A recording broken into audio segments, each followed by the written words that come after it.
me. I'm looking forward to our conversation. I thought I'd just make some introductory comments. For those of you who don't know me, I'm by training and applied math nerd. I love being an academic and I love writing papers that very few people read. But there's also a practical side to me, which is I love to get involved in new entrepreneurial ventures. And I've taught at Harvard now for 25 years. And a lot of the last 10 has been a mixture of writing papers that nobody will read and starting companies that do mix it up with everyday folks. And I love the luxury of being able to do that. But all my work is in developing countries.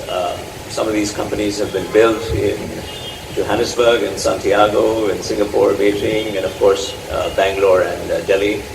Mumbai is not my sweet spot, even though I grew up down the street from here in Cuthbert, because I find it very difficult to do startups in Mumbai. But that's my personal failing rather than Mumbai's. I found myself thinking over the last couple of years, taking stock of some of the experiences that I've had with different entrepreneurs that I've partnered with, worked with, invested with, build things with in these different countries, and trying to get my arms around what is it that distinguishes those that are, how would I say it, not merely successful, but actually successful at scale. In other words, we're able to touch, I would say, at least 1 million, maybe a few million people, maybe tens of millions of people in different contexts. From those that are successful in the sense of building something, contained, selling it, maybe making some money. And one important caveat that I should say is that I'm not particularly concerned about whether the venture in question is out to make a lot of money, or it's a so-called social enterprise, or it's a non-profit. I'm just interested in the creativity that contributes to societies moving forward and evolving themselves. That's the entrepreneurship that I care about. In other words, I have a very big tent view of entrepreneurship. Not that I have anything against somebody taking a company public and making a lot of money. That's fine too. The thing I lighted on was this idea of trust. And the simplest way to say it, perhaps a little bit of a caricature, is when you come down from the airport towards Mumbai, you cannot help but notice how so many of the apartments have these, what we used to call them when I was a kid, grills, right? These wrought iron grills that are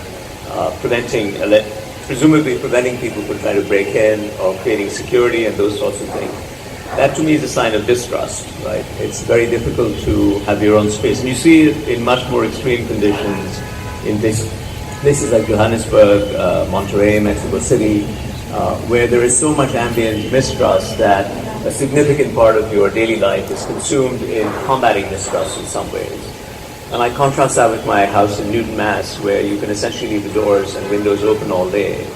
In fact, all we do is close it once at night, and there's never been any touch with any crime or anything like that.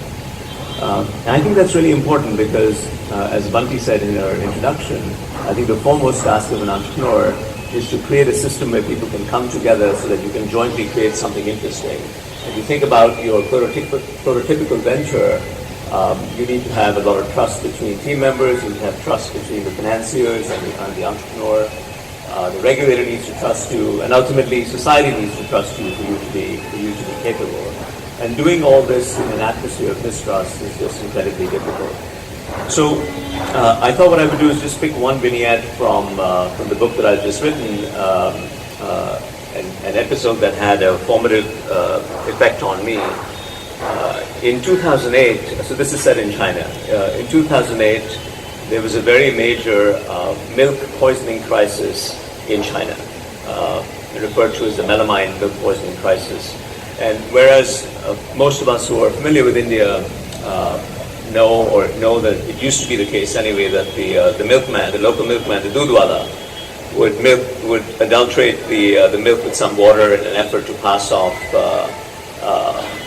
something as pure but actually get more volume for it. China had a much more extreme and nefarious version of that same situation, where unscrupulous middlemen were essentially adding a chemical called melamine, which boosts the measured nitrogen content of the milk and tries to fool people into thinking that the protein content is much higher. than it actually is. Now, the unfortunate thing about this, other than it being simply unethical and wrong, is that for people with immune-compromised systems, it can have deadly consequences. And there were many kids who died as a result. So the long and short of this story, a very sad story, is that the Chinese government actually had its legitimacy threatened by this crisis. That's much how it struck home to the people. And Wan Jiabao, who was the premier at the time, had to come out and publicly apologize and ask for forgiveness and so on, which is something that happens extremely rarely. So it's a sign of the gravity of the situation. So the Chinese state did what the Chinese state would normally do in that circumstance, which is come out in authoritarian fashion and start imprisoning people and enforcing regulations, even executing a couple of people, which is what happens when you're in a tough state, in an attempt to clamp down on the most egregious versions of this. And to some extent all of it worked, but not really. And what I got interested in was beginning to work with some multinationals on raising the level of ambient trust in the food system, in the food ecosystem, so that people would begin to feel much more secure about this. Most of those efforts, to be perfectly honest, didn't amount to much. They didn't actually trigger any systemic change. Also engaged in some academic studies to see how you could reassure consumers. Maybe it's the case that you labeled it with, this is ISO certified, or this has been through the Chinese regulator, or putting brand names on them and so on. And all that these different experiments seemed to do was remind consumers that they had just had a traumatic experience with poisoned milk, and ended up actually reducing the quantity. Every time you signaled something, it backfired in some ways. So these are all ways of communicating that when better provision of information, attempts to certify, police actions by the state, draconian imprisonment, none of them work, you know that you're in an intractable problem situation. I met this guy, Charles Shao, who was a Taiwanese American and a very successful entrepreneur in semiconductors, actually. He built a couple of companies in Southern California and sold them. And Charles decided that his next project was going to be do something about the contaminated milk problem. Now, if you want to know what he actually did, you'll have to read the book. But I'm going to focus on a different aspect of this. He came up with some pretty novel techniques to produce milk that was not only traceable in the sense that we often speak about traceability of food, but also with novel intellectual property about how you manage a dairy farm, borrowing techniques from semiconductors. So that's the intellectual arbitrage that he engaged in a very clever way. And then he hit a roadblock. And this is the part I want to emphasize. The roadblock was that he was competing in the Beijing, Shanghai, Hangzhou area, which of course is home to Alibaba and Baidu and all these hot, sexy tech companies. And his biggest barrier became that he could not attract technical talent to come and work with him on this high-tech version of dairy, because dairy was simply not sexy, right? So think about our own environment here. Who would want to be a dudwala? Some people might. In fact, I know some pretty neat people who are in the dairy industry. So I don't mean to put that down. But generally, it was hard to get tech talent to come to him. So his solution was pretty cool. He ended up interviewing some of these hotshot kids from leading universities, Fudan University in Shanghai and some other ones, and discovered that they thought that they would be taking a career risk by betting on him. Right, because he's too new, too different, too weird. So he said, how about I sort of defray your risk in some ways by essentially giving away my intellectual property. So all this intellectual property that he had built up over several years, he gave it away to any dairy farm that wanted to use it, started bringing people in from the US who were trained veterinary scientists, ran free courses for kids, just began to try to upgrade the entire atmosphere, upgrade the sort of talent of the dairy industry, and make the perception of it cooler, sexier, trendier for the young tech talent that he needed to come in. The long and short of this is that it worked, and you can imagine, I have a bunch of private equity friends here, well, I'm involved in private equity too. Private equity did not like this idea that we've invested in intellectual property and this guy is going out and handing it out. But it worked in the sense that talent began to come to him, not at the rate that it would still go to Alibaba, but sufficiently enough that it stopped being a barrier. And this last episode is what I want to focus on. The point that I want to emphasize and that I repeatedly say in the book is that when you are in a developing country where there is an atmosphere of mistrust and when you don't have these supporting structures that you need to help you build your business, right? So in this case, it's an acceptance of the idea of intellectual property in a daily consumable industry like milk. It's the valuation of intellectual property, it's arbitration mechanisms, it's adjudication mechanisms. You don't have all this stuff doing. You have to do something out of the box to help you to get there and work on your problem. I use a cute phrase, maybe it's a bit too cute, but a cute phrase in the book that essentially says the task of the entrepreneur in the developing country is not merely to create, right? It is to create the conditions to create. So what Charles Schwab ended up doing was essentially realizing that the ambient conditions didn't exist for him to scale up his tech model. So he ended up doing all this out-of-the-box stuff to reassure people, to create an atmosphere of sort of IP sensitivity in the dairy industry, solved the problem, and then went back and built his dairy farm and sold it and made $1 gazillion. So all's well that ends well in that industry. Though the contaminated milk problem continues to be a problem in China, much less so than before. So that's the kind of example that I focus on in the book, is to make the point that really the central task of the entrepreneur in the developing country, or the thing that distinguishes it in my view from my own backyard in Boston or in the Bay Area or someplace like that, is that a number of the supporting structures that you need to help you to build your enterprises are underdeveloped or missing. And you need to work with others in the ecosystem to create them. You have to create the conditions to create. I'll give you one more example and then maybe stop with that and we can hopefully move on to the panel. Totally different space, an NGO called BRAC. How many of you have heard of BRAC in Bangladesh? Modest number. It's the world's largest NGO, and the founder is someone I really look up to, Abed Bhai, those of us who are privileged enough to know him. So Fazle Hassan Abed, who founded BRAC after a career as a fat cat in the oil industry in the 1970s when Bangladesh was coming into being.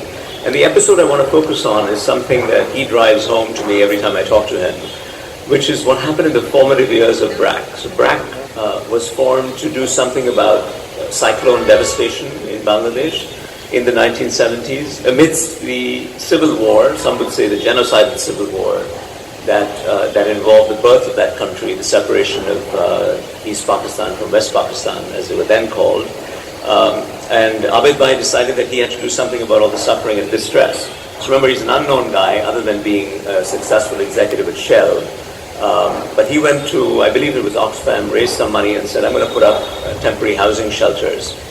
And ended up doing it on budget, within time and so on, and returning the money, and realized that the biggest problem that well-meaning people like him had trying to do good work in a disastrous situation. So that to me is the limiting condition of a developing country, where there is absolutely no infrastructure, right?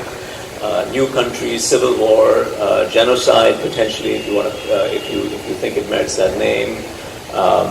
Cyclone devastation, hurricanes, typhoons, floods, disease, the whole 9 yards, cholera.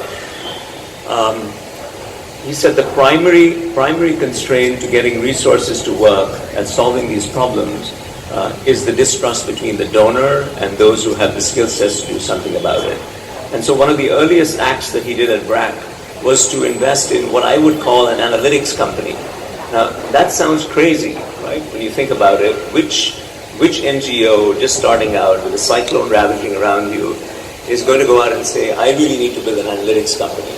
And the reason he did that was actually blindingly simple. He said that if I have the credible analytics and the credible data to show how the money is being used, I will be able to reassure my donors that your money is not being wasted and it's being put to good use. And so that's what he did. And when you talk to the donors who funded BRAC all these years, BRAC's budget today is about $1 billion, $1.5 billion, let's say, annual expenditure on charitable products. So it is the world's largest NGO by a long stretch. And I think it's almost self-sustaining in the sense that 70-80% of this $1 billion comes from internally generated cash. Wow. But at that time, of course, it was all donor money. And you find people like I don't know if the Gates Foundation, I don't know if anybody from the Gates Foundation is here, Nachikeet probably isn't.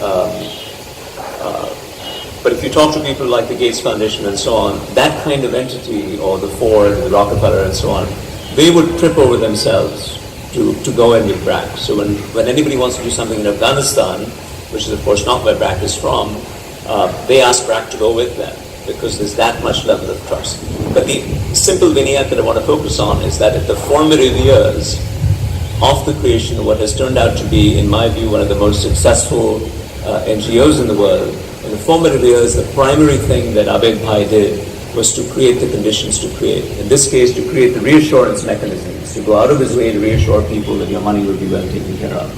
So these are just two examples. You know, my friend Charles Shao in Hangzhou and Shanghai, trying to combat the contaminated milk crisis, but realizing that in order to fix contaminated milk and to reassure consumers that milk would not be poisoned if it came out of his dairies, he had to go solve the tech talent problem. And to do that, he had to give away his IP and create a completely different atmosphere about intellectual property in China. And the second, and that's a for-profit situation, and Charles, of course, is fabulously wealthy as a result of all his efforts.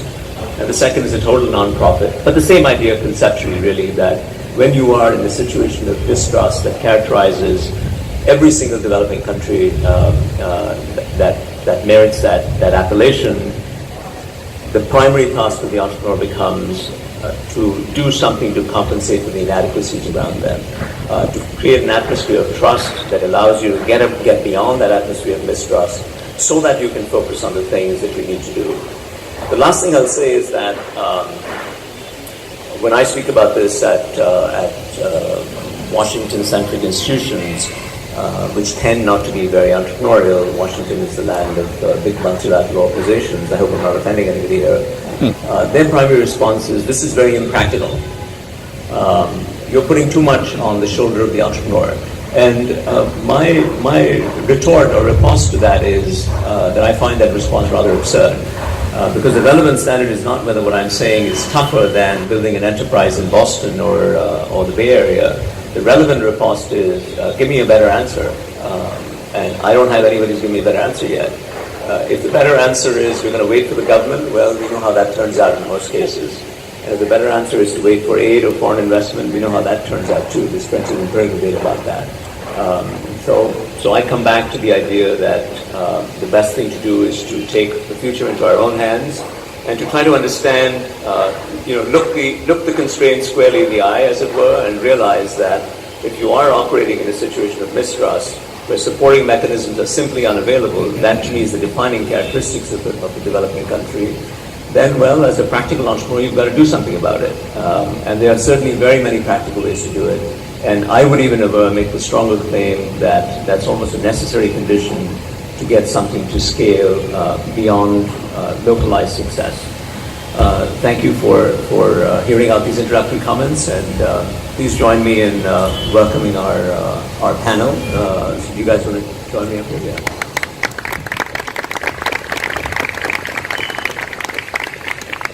Do you guys just want to smile for the camera? Do you want to just be able to the camera? Okay. I take privacy issues very seriously. Don't worry.